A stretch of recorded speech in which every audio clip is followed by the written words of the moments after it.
Mesdames, Messieurs, bonsoir. Bienvenue sur la RTS, le journal. Voici les titres. Sortie de piste d'un avion de Transair à l'aéroport international Blaise Diagne. Le vol à destination de Bamako avec 85 passagers à son bord. Le bilan fait état d'une dizaine de blessés, dont 4 graves. Le trafic a repris après l'incident. Ascension, 40 jours après Pâques, les chrétiens fêtent la montée de Jésus au ciel. Une victoire de la vie sur la mort célébrée ce 9 mai. Première communion pour les enfants. Ils étaient présents en masse à la cathédrale Saint-Antoine de Padoue de Ziguinchor. 3 garçons et une fille pour une même maman. Des quadruplés ont vu le jour ce mercredi à Richard-Tal. Leur mère est saine et sauve. Elle parle d'un don du ciel en cas de figure, bien prise en charge par les médecins et le personnel de cet hôpital qui fait encore avec les moyens du bord. Mont-Roland roule pour l'agriculture. Des hectares de terre sont réservés à la culture de fruits et légumes. Oignons, tomates, piments ou carottes, un exemple de persévérance. Preuve que la souveraineté alimentaire est dans l'ordre du possible. Plus de 2500 femmes gagnent leur vie sur ces champs de l'avenir.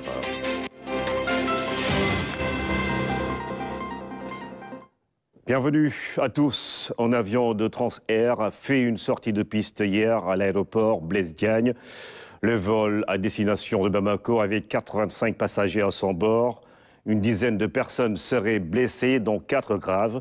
Le ministre des Transports terrestres s'est rendu sur les lieux aussitôt. Ousmane Garifaye. C'est l'une des pires catastrophes de son histoire récente que AIBD vient de frôler. L'incident s'est produit aux environs de 1h du matin ce jeudi.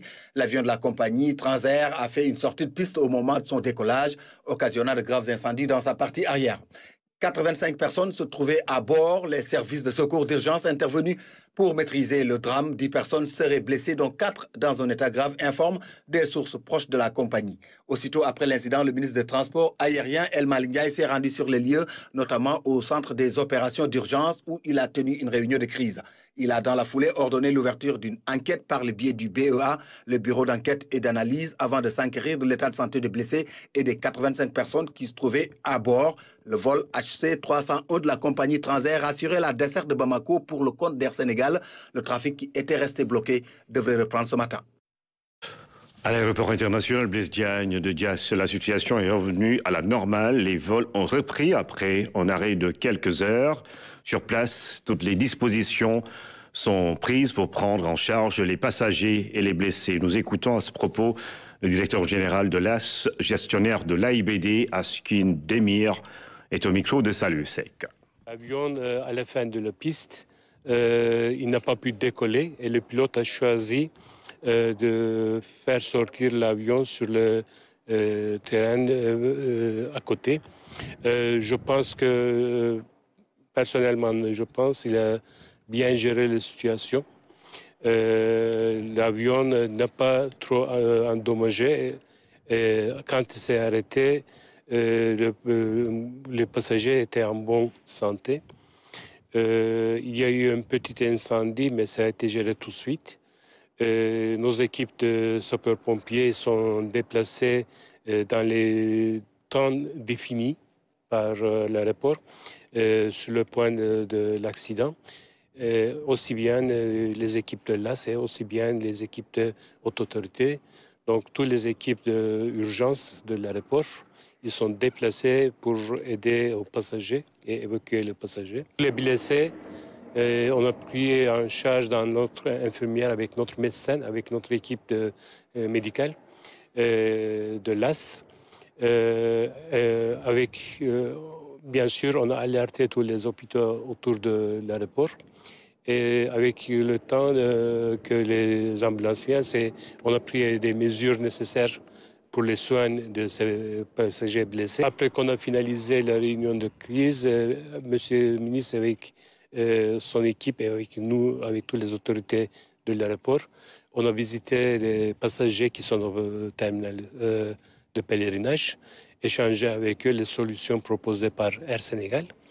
Et ensuite l'équipe du ministère et certaines autorités, ils sont déplacés vers les hôpitaux pour visiter les passagers blessés. Nos équipes sont travaillées sur le nettoyage de pistes parce qu'avec cet accident-là, constaté qu'il y a beaucoup de débris de pneus au niveau de pistes. C'est pris à peu près 2h30 de temps pour nettoyer. Après la vérification de Anassim et Asegna, qu'ils ont confirmé que la piste il est bien nettoyée. Et à partir de 9h30, comme j'ai dit, les opérations commençaient à devenir normaux. Actuellement, les décollages et les atterrissages tournent normal. Malheureusement, il y a eu certains vols qui sont annulés ou des changements d'horaire.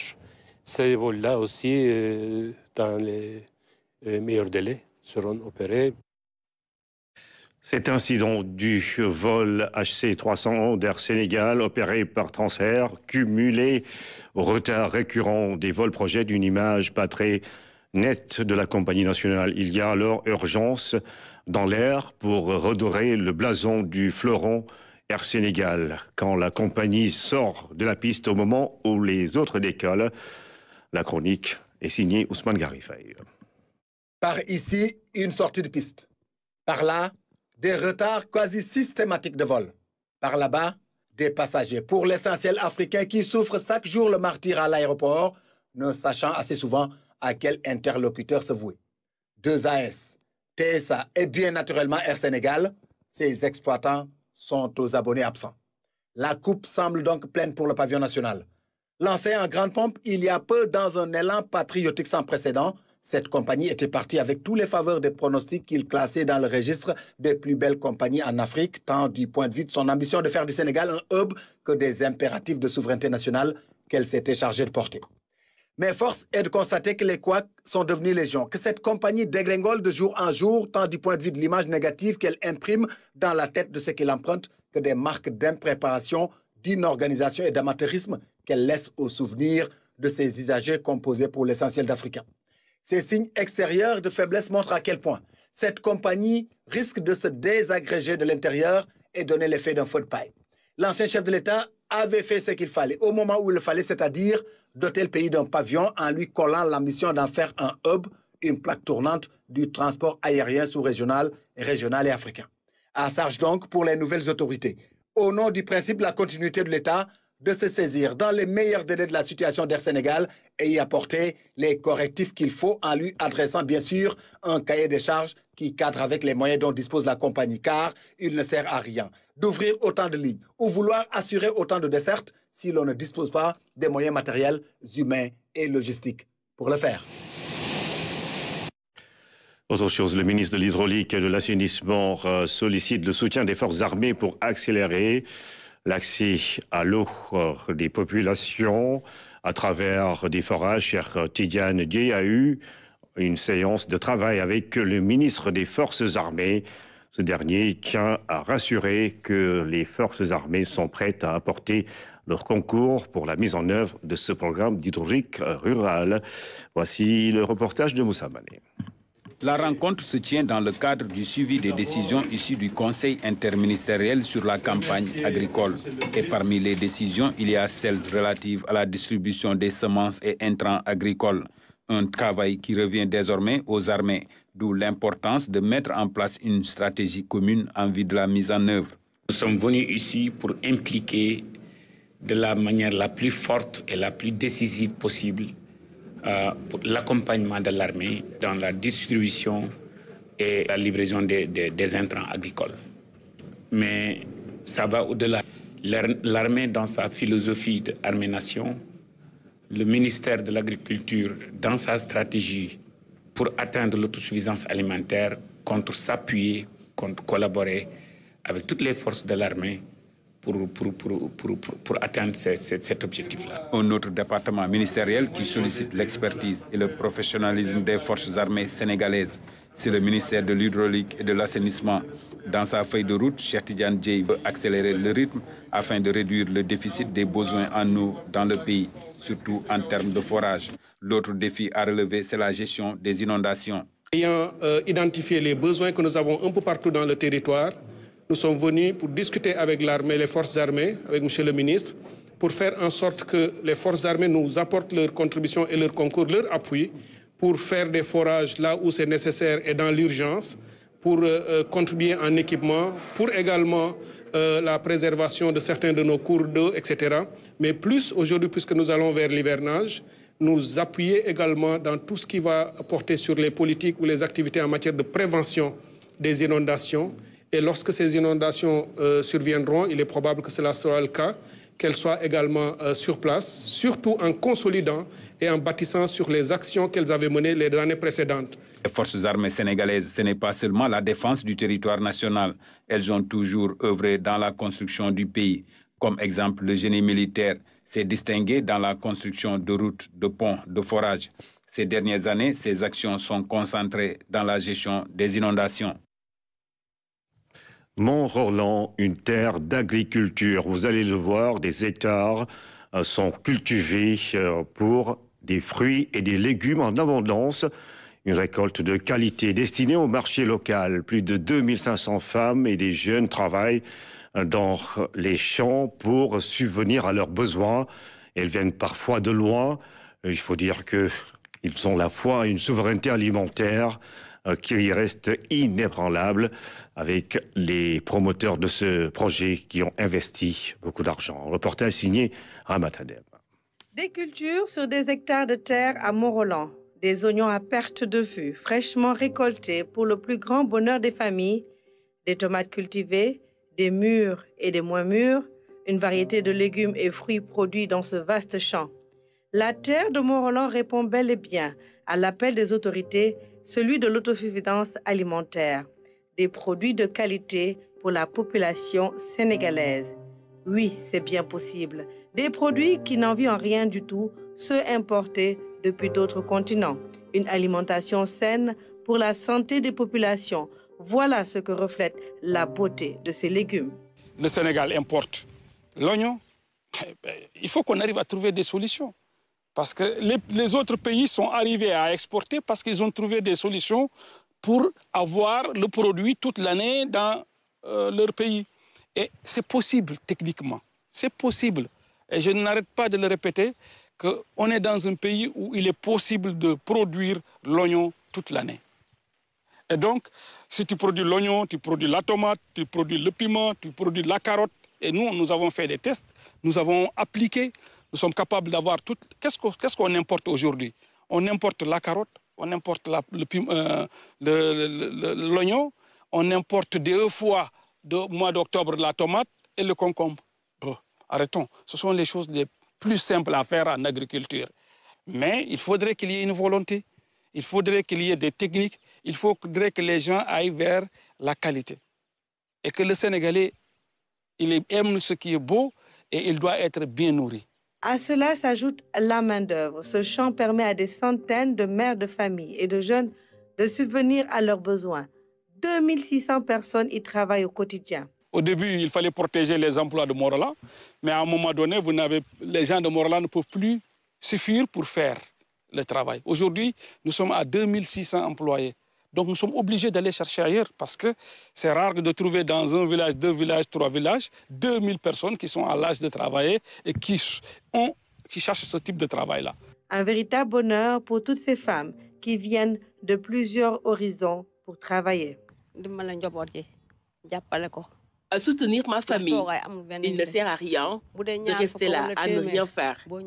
Même si tu gagnes 100 ou 500 francs CFA, c'est toujours quelque chose. Quand tu travailles et que tu gagnes ton argent, tu as moins de problèmes et tu gères bien tes enfants. Je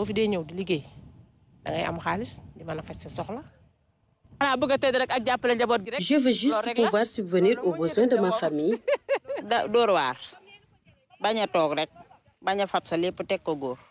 Travailler pour ne pas dépendre de nos maris. C'est ce que nous faisons tout le temps. Travailler au champ en toute saison est plus que bénéfique pour nous.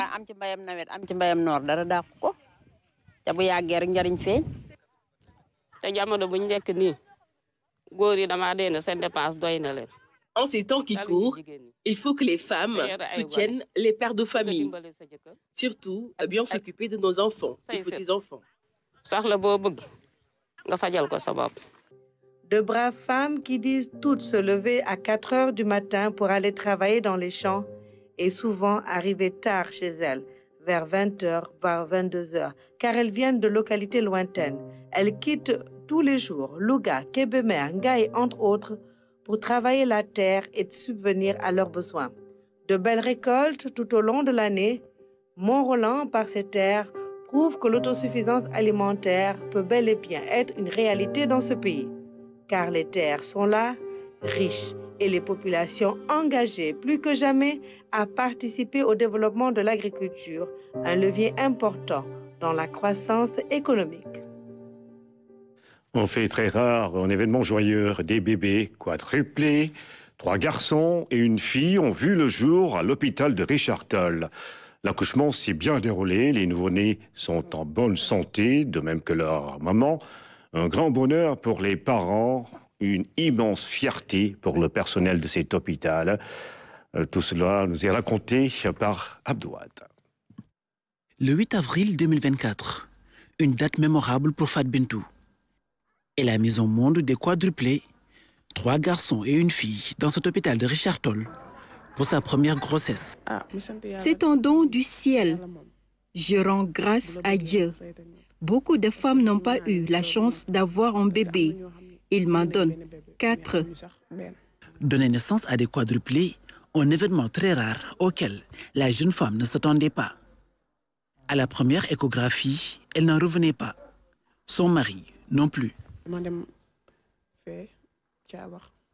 Au début, ce n'était pas net.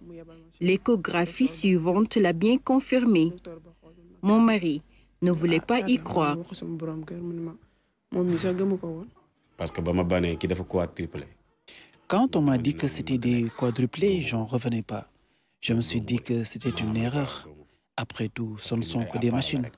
Mais au fil des semaines, les images étaient beaucoup plus claires, sans l'ombre d'un doute.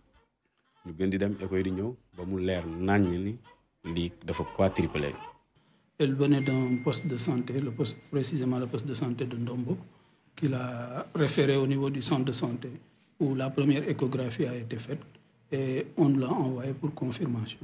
Effectivement, à l'échographie, on a constaté que c'était une grossesse quadrimélaire. Ce cas de figure est inédit pour l'hôpital et les médecins. Fat Bintou a bénéficié d'un suivi particulier tout au long de sa grossesse. Déjà, dès que c'est une grossesse gemellaire, elle est considérée comme une grossesse pathologique. Donc, il faut un suivi particulier. À plus forte raison s'il y en a 4. Mais c'est un suivi comme les autres. Sauf que peut-être le suivi est ici plus rapproché. Donc, on voit plus souvent la femme, ça va nécessiter peut-être beaucoup plus d'investissement, etc.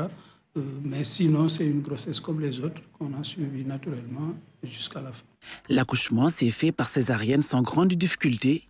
Les bébés des prématurés pesaient entre 1,8 kg et 2 kg, tous en bonne santé, comme leur maman. À leur naissance, les bébés ont été admis ici, dans ce service de néonatologie. Donc, on les a admis 2 jours parce qu'il y a 2 d'entre eux qui présentaient des difficultés de tétée, problème de succion. On les a gardés ici en hospitalisation. Après 2 jours d'hospitalisation, ils se sont bien améliorés. Après, on les a mis avec leur maman.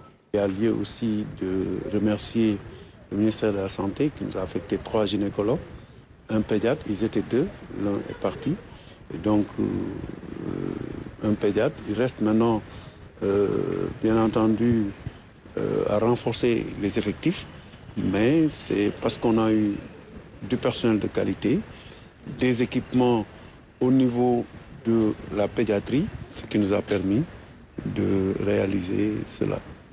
Depuis l'annonce de la nouvelle, des bonnes volontés se manifestent pour aider les parents. Fat Bintou ne travaille pas. Son mari est journalier à l'université Gaston Berger de Saint-Louis.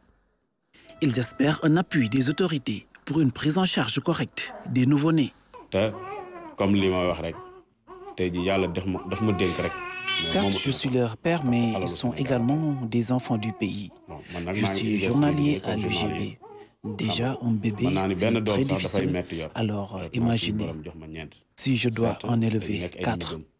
Mais bon, et l'hôpital a même dégagé une enveloppe pour les aider à acquérir des layettes pour les bébés et du lait, entre autres. Après, il y a eu un appel à la solidarité aussi, hein, et que certains ont répondu pour appuyer, pour accompagner aussi les bébés.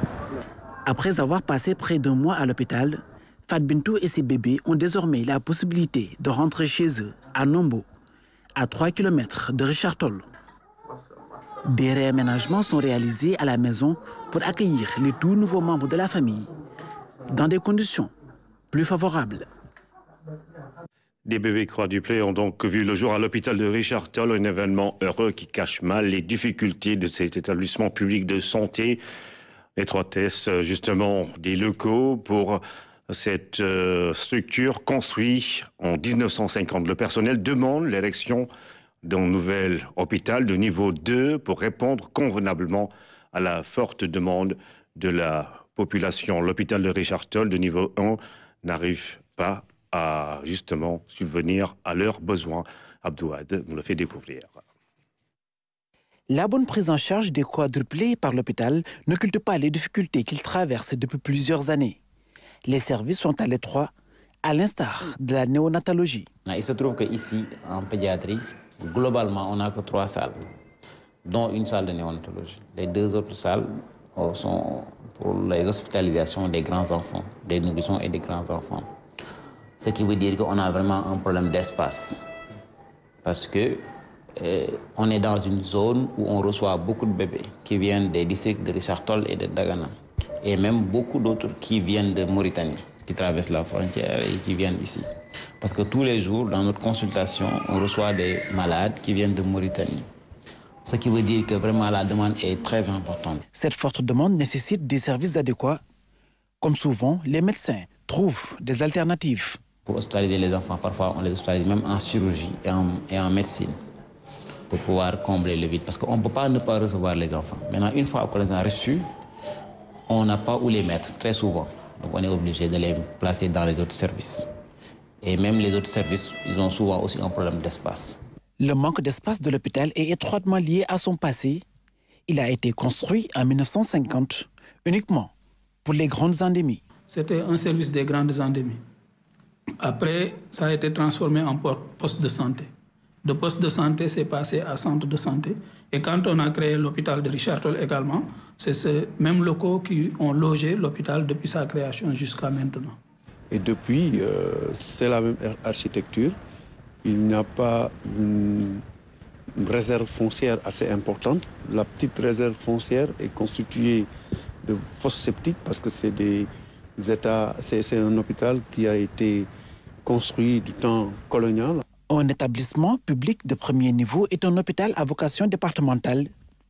Il fournit un paquet de services comme l'hospitalisation, les soins préventifs, curatifs ou spécialisés, un ensemble de tâches qui exigent assez d'espace. Les services restent exigus et les locaux sont insuffisants. Et puis parfois, en période de rush, on a aussi effectivement des difficultés et on n'a pas la possibilité d'élargir. Le cardiologue et les médecins internistes sont logés dans un service qui ne fait que 2 salles. Vous allez en chirurgie, c'est pareil. Il y a l'urologue qui est là, il y a le chirurgien oncologue qui se partage également un service qui ne fait que 2 salles. En pédiatrie, vous avez visité tout à l'heure, vous avez vu que le service de néonatologie est à l'étroit. On a encore des couveuses qui ont été offertes gracieusement par l'UNICEF qu'on n'arrive pas à installer au niveau du service parce qu'il n'y a pas de l'espace. Pour le personnel, le seul remède, c'est la construction d'un nouvel hôpital de niveau 2. L'érection d'un plus grand hôpital va considérablement raccourcir le délai de prise en charge des patients avec de nouvelles installations telles que la mise en place d'un service de réanimation.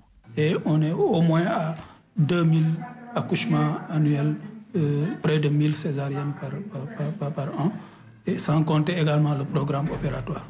Parce qu'avec tout ce volume d'activité chirurgicale, sans compter le service de chirurgie où il y a un chirurgien oncologue, il y a un urologue et également il y a un ORL qui est là, qui opère, avec tous ces services-là, nous n'avons pas de service de réanimation. Bien sûr, nous avons des techniciens supérieurs en anesthésie-réanimation qui nous aident dans ce boulot-là, mais un service de réanimation également digne de ce nom serait l'idéal. Parce que la majeure partie de nos évacuations, c'est soit les malades qui ont besoin d'une réanimation ou bien les malades qui ont besoin de faire un scanner. Pour passer un scanner, les malades sont référés à l'hôpital de Saint-Louis, à 110 km. Et ce rendez-vous. Et ça retarde la prise en charge. Parce que la prise en charge se fait à l'hôpital. S'il y avait le scanner, on fait le scanner. Dans les 30 minutes, on passe à la prise en charge. Pour aller faire un scanner à Saint-Louis, il faut d'abord appeler, chercher rendez-vous. C'est peut-être le lendemain ou le surlendemain qu'on va avoir un rendez-vous, aller faire le scanner, revenir, attendre le résultat, démarrer le traitement. Retard de prise en charge. Alors que s'il y a le scanner sur place, ça se fait et la prise en charge, elle est quasi immédiate. Un hôpital de niveau 2, une demande générale à Richard Toll. La seule façon d'assurer aux populations des soins de qualité et plus accessibles. La journée scientifique de l'AMS, Assistance médico-sociale sénégalaise, s'est tenue cette semaine au service des maladies infectieuses et tropicales de Fannes. Les participants ont réfléchi sur les maladies infectieuses et les troubles gynécologiques. Ils insistent sur la nécessité de comprendre les liens complexes entre ces deux domaines de la santé. Cette journée scientifique se veut une plateforme dynamique pour la discussion, l'apprentissage et l'innovation dans la lutte contre les maladies infectieuses et les troubles gynécologiques au Sénégal et dans le monde. Professeurs de différentes spécialités médicales, chercheurs, praticiens et étudiants se sont retrouvés au service des maladies infectieuses et tropicales de Fannes pour échanger sur des défis majeurs relatifs à la santé publique. Parler des infections sexuellement transmissibles ne doit pas faire penser qu'on parle juste d'infections génitales. C'est des infections génitales mais avec d'autres répercussions. On ne peut pas parler d'infection sexuellement transmissible au Sénégal sans mentionner l'infection par le VIH. On sait que beaucoup d'efforts ont été faits. La prévalence est passée de 0,7% à 0,3%. Mais elle reste élevée dans certains groupes de population. Par exemple, la prévalence est au moins 90 fois plus élevée chez les homosexuels. Presque un homme ayant des rapports sexuels sur deux à Dakar est infecté par le VIH. Je peux donner l'exemple des travailleuses du sexe et même des femmes prisonnières qui ont une prévalence au moins 15 fois supérieure à celle qui est constatée dans la population générale. Je peux donner d'autres exemples. La prévention et la prise en charge des maladies infectieuses et des troubles gynécologiques sont une nécessité afin d'éviter de potentielles complications. Tout à l'heure, on a parlé un peu de la stigmatisation que pouvaient avoir certaines catégories de patients. Qui peuvent en fait faire régresser, je vais dire, la prise en charge, retarder la prise en charge, vu, disons, un problème juste de tabou que les personnes ou les patients qui sont atteints vont avoir par rapport à les consulter dans les structures sanitaires. Donc encourager en tout cas la population à aller un peu plus dans les structures pour permettre de prendre en charge ces pathologies très tôt avant d'arriver à certaines extrémités. En dehors de cette journée, l'AMS a organisé plusieurs activités. La dernière grande activité qu'on a organisée, c'est une campagne médicale à Kédougou où on a consulté plus de 500 personnes, offert plus de 500 ordonnances à la population. On organise également des activités communautaires comme les distributions de Ndogu, récemment à l'hôpital Fannes, au service de gériatrie. Créée il y a un an par des étudiants en médecine, l'AMS regroupe des spécialistes dans tous les domaines de la santé. Cette journée marque aussi l'adhésion des différentes écoles de médecine de Dakar à l'AMS. Des dizaines d'enfants habillés en noir ou en blanc à l'église Saint-Antoine de Padoue de Ziguinchor. C'est la première communion pour ces petits fidèles catholiques. Ce jeudi 9 mai, l'église célèbre l'ascension ou la montée de Jésus au ciel. Deux événements en un seul jour. Abdoulaye Sinkaré. 40 jours après Pâques, les fidèles chrétiens fêtent la montée du Christ au ciel. C'est l'ascension. C'est le jour où Jésus a été élevé au ciel. Donc Jésus qui est mort et qui est ressuscité, après est apparu pendant plusieurs fois à ses disciples, mais cette fois-ci, donc une fois au milieu de ses disciples, comme il nous l'avait dit, il l'avait promis, il a été élevé par Dieu au ciel. Donc ascension, c'est la montée. Donc c'est ça que nous fêtons aujourd'hui. C'est encore une victoire de la vie sur la mort. Dans le diocèse de Ziguinchor, ce jour est aussi l'occasion des premières communions. C'est ensemble que nous fêtons avec tout le monde. Partout là où tu vas, à Ziguinchor, dans le diocèse de Ziguinchor, c'est la même chose. On reçoit les enfants qui reçoivent pour la première fois le corps du Christ. L'ascension revivifie la joie de Pâques. Pour les fidèles, ce jour rappelle forcément des souvenirs. En Casamance, généralement, on profite pour fêter les communions. Je me rappelle de ma première communion, c'était trop sérieux. Aujourd'hui, je rends grâce à Dieu qui m'a donné un enfant et qui m'a donné aussi vie jusqu'à ce que je fête aujourd'hui la communion de mon enfant. Ça me rappelle moi aussi le jour de ma première communion. C'est ce que je disais à ma nièce, Manoko. Toi, tu as dormi jusqu'à ce qu'on t'a réveillé. Nous, on ne dormait pas. Parce qu'on était pressés de nous habiller en blanc et de venir à la messe. Donc, ça a marqué une très grande joie à moi. À la cathédrale Saint-Antoine de Padoue, la messe a été présidée par l'abbé Oscar Manga, qui est revenu sur le sens de cette fête pour l'Église. Et on ne va pas quitter de sitôt le sud du Sénégal. La paroisse Sainte-Thérèse de l'Enfant Jésus a célébré ses 100 ans de vie et d'évangélisation dans le département d'Oussouye. L'événement a réuni les fidèles de la paroisse et du diocèse de Ziguinchor autour du thème « Comme Sainte-Thérèse, croire, aimer et espérer ». Michel Madi. C'est dans une église remplie de fidèles que la paroisse Sainte-Thérèse de l'Enfant Jésus a célébré ses 100 ans d'existence et de sacerdoce dans le département d'Oussouye. Jour de gloire et d'action de grâce à Dieu pour les merveilles vécues durant ce siècle. Jésus-Christ a donc voulu dresser sa tente ici, parmi nous, il y a 100 ans, pour habiter avec nous et pour nous remplir ainsi de la plénitude de sa grâce. C'est pourquoi nous lui disons toute notre reconnaissance. Comme Sainte Thérèse, croire, aimer et espérer est le thème de cette célébration. Pour les organisateurs, l'événement est un succès qui résulte de plusieurs années de préparation. Vous voyez bien cette ambiance, c'est une ambiance de joie. Et pour le premier pasteur que je suis comme curé, je suis heureux de voir enfin arriver l'événement que nous avons préparé de manière très serrée pendant 3 ans. Nous sommes joyeux parce que nous croyons également que la célébration d'un centenaire, c'est l'ouverture des portes vers un avenir meilleur. Un moment de joie, mais également un moment de fierté parce que nous sommes nés ici à Oussouye. Cette paroisse nous a couvés. Elle a encadré nos premiers pas dans la foi, dans la chrétienté et tout.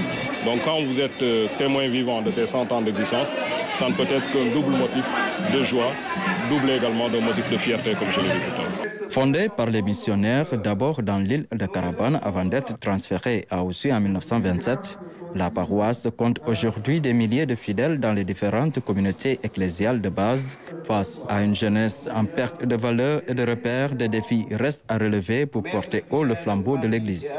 Un jeune peut devenir une grande personne. Sainte l'Enfant Jésus, qui est la sainte patronne, l'a prouvé. Je souhaite que par ces prières, nos jeunes soient imbus des valeurs humaines, des valeurs sociales, des valeurs religieuses, et qu'eux aussi deviennent des grands personnages dans la société et l'aident à se construire en vérité. Nous devons être fiers, nous battre pour maintenir très haut ce flambeau du christianisme et de l'Église ici au niveau du Casa, mais faire en sorte aussi de devoir transmettre ça aux jeunes générations pour qu'elles fassent rayonner également la foi, le christianisme et le tout, et c'est ça qui est important, dans cet esprit de fraternité, de convivialité, de cohésion sociale qui a toujours fondé donc l'unité et la cohérence, l'harmonie entre les communautés ici au niveau du Casa et du Sénégal par excellence. La célébration du centenaire est ponctuée par des activités culturelles et religieuses pendant 3 jours. Des attestations de reconnaissance ont été décernées aux premiers chrétiens et catéchistes de la paroisse, une façon de les remercier pour services rendus à l'Église dans le département d'Oussouye. Nous allons mieux faire connaissance à présent avec la langue Baïnou, que c'est l'une des plus anciennes de la Casamance, mais elle est un peu plus délaissée par ses temps qui courent. À Samik, dans la commune de Boutoupa Kamarakunda, une classe d'alphabétisation justement initie à l'écriture et à la lecture de cette langue. Abdoulaye Sinkari. Les Baïnouks sont présents en Guinée-Bissau, en Gambie et au Sénégal, plus précisément en Casamance, où ils sont considérés comme la plus ancienne population. Ce groupe voit sa langue s'éclipser de jour en jour. À Samik, dans la commune de Boutoupa-Kamarakunda, une classe d'alphabétisation est mise en place pour que vive la langue Baïnouk. La langue est en train de disparaître et il faut la revivifier. Et c'est ainsi qu'on a engagé un élément pour venir donner une instruction sur cette langue. On a remarqué que toutes les langues qui ne sont pas écrites, qui ne sont pas lues, ont tendance à disparaître. 2 fois dans la semaine, ces hommes et femmes se regroupent ici pour être initiés à l'écriture et à la lecture de la langue Baïnouk. Je suis là juste pour essayer, pour apprendre à la population, pour faciliter à la population de parler leur propre langue. Parce qu'actuellement, dans le monde où nous sommes, celui qui ne parvient pas à parler sa langue, tu n'es rien. Parce que le français a tendance à disparaître. Maintenant, à l'école, on commence à apprendre des enfants nos propres langues. L'oralité a fait son temps. C'est l'écriture qui permet aujourd'hui de pérenniser les expériences linguistiques. On ne peut pas actuellement s'hasarder uniquement à l'oralité. L'oralité peut disparaître. Et c'est ainsi que dans nos coutumes, beaucoup de choses ont disparu parce que tout était oral. Mais aujourd'hui, avec la modernité, il faut asseoir un élément qui va pérenniser ce que vous avez appris. Dans ce cours est inscrite une quarantaine d'apprenants qui commencent à vivre des changements au quotidien. Au début, je ne parviens même pas à parler Baïnou, mais là où on est aujourd'hui, on parle Baïnou, même un message dans les portables. On se lance des messages en Baïnou, on calcule en Baïnou, on parvient à lire des textes en Baïnou. On lance des appels aux autres femmes de venir apprendre la langue Baïnou. L'année dernière, l'effectif, il y a beaucoup de gens qui n'avaient pas compris. Bon, il n'y avait pas assez d'effectifs. Mais par la suite, comme cette année, c'est une phase de consolidation, ils ont compris. Maintenant, aujourd'hui, grâce à Dieu, j'ai eu un effectif de 40 et quelques élèves. L'initiative est belle, mais les difficultés ne manquent pas. Elles sont surtout liées à la rareté des outils didactiques. Nous avons des fascicules de lecture, mais il y a des problèmes, raison pour laquelle on ne l'utilise pas souvent. Aussi, les fascicules des manuels de calcul, même chose. Il y a des problèmes, mais on nous a appris comment faire les fiches. Il faut préparer les fiches, comme nos frères enseignants le font. Voilà. À propos aussi de l'inémération, nous, franchement, on nous énumère, on n'a pas de salaire. Pour participer à la promotion de cette langue, la RTS 4 Casamance compte dans ses programmes des magazines entièrement réalisés en Baïnou. La coopération américaine a mis à disposition des forces armées sénégalaises en lot de 30 véhicules, ce dont entre dans le cadre du programme Global Peacekeeping Operation Initiative. La cérémonie a eu lieu au centre d'entraînement tactique Capitaine Beidjagne Moussamani. Le matériel roulant offert est composé de 10 camions cargo, 15 véhicules Land Cruiser et 5 engins Hilux. Il est destiné au transport et à l'entraînement des troupes qui séjournent régulièrement dans les centres d'entraînement tactique des armées. Excellence, en mettant à la disposition des centres d'entraînement tactique un important parc de 30 véhicules, la coopération américaine démontre encore une fois de plus l'attachement particulier qu'elle a pour le Sénégal et les ambitions constantes qu'elle nourrit pour notre armée.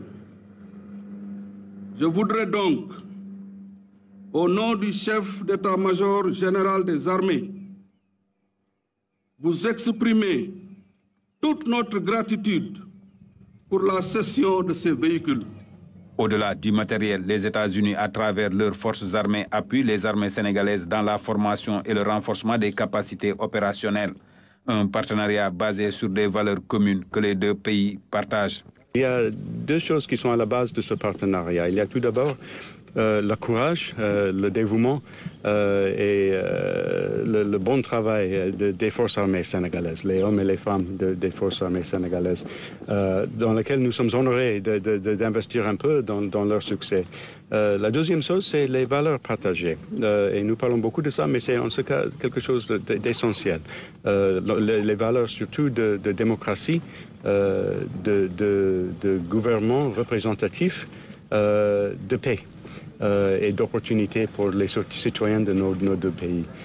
Des valeurs de paix et de démocratie menacées dans certaines parties du monde. Pour bien les maintenir dans les OPEX, il faut de bonnes capacités opérationnelles. Aujourd'hui, les moyens qui sont acquis par le biais de la coopération avec les États-Unis d'Amérique, par le biais du programme Global Peacekeeping Operation Initiative, vient renforcer grandement la capacité d'emport du centre et par conséquent la mobilité.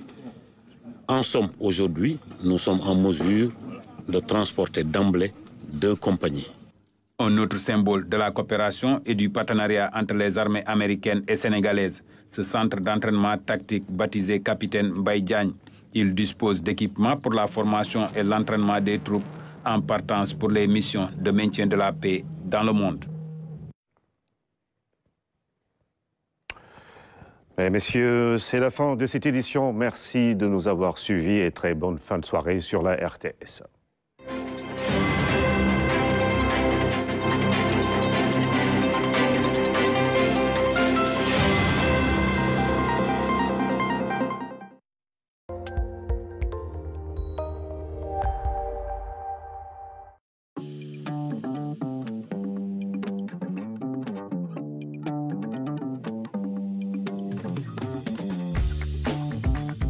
asalaamaaleykum mbokk yi dal leen a jàmm ci seen émission bi ñu jagleel naka